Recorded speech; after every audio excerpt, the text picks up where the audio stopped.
During the month of August, CBP apprehended or deemed inadmissible a total of 64,000 individuals.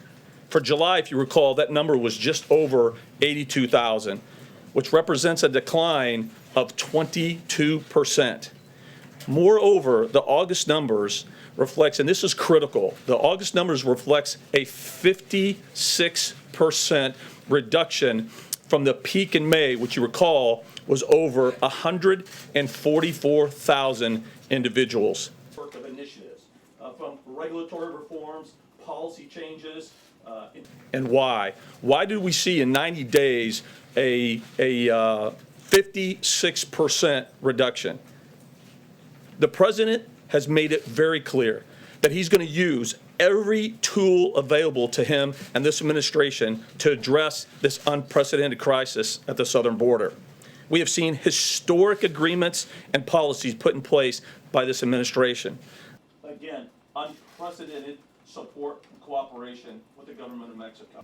Under the MPP, aliens who are entering or seeking asylum and admission into the United States from Mexico illegally or without proper documentation now may be returned to Mexico and required to wait outside the United States for the duration of their immigration proceedings, which take place in the United States.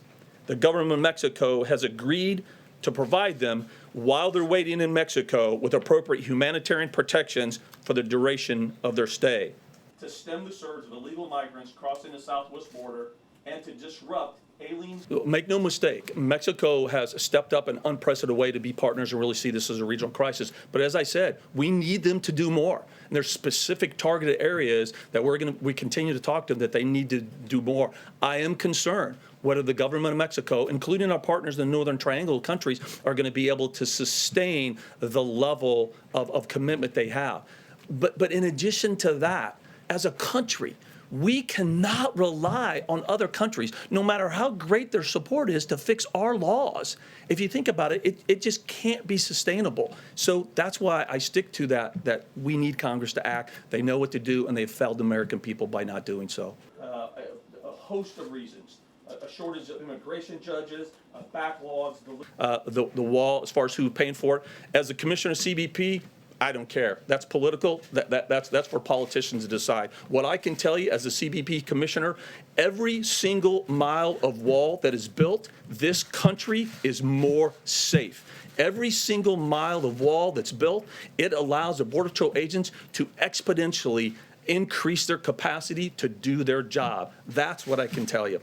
If you come here as an illegal alien into the United States, you commit crime. I'm frustrated. The unprecedented judicial activism that we've experienced every single time that this administration comes up with what we believe is a legal rule or policy that we really believe that will address this crisis, we end up getting enjoined. It's very, very frustrating, but we're just going to keep going. We'll continue to work within the current legal framework to address this. The entire DHS family, including USCIS and ICE, are working together with this president and this administration. We keep having to go outside the box within the current legal framework to come up with new initiatives, new policies, new regulations, because this Congress won't do their job.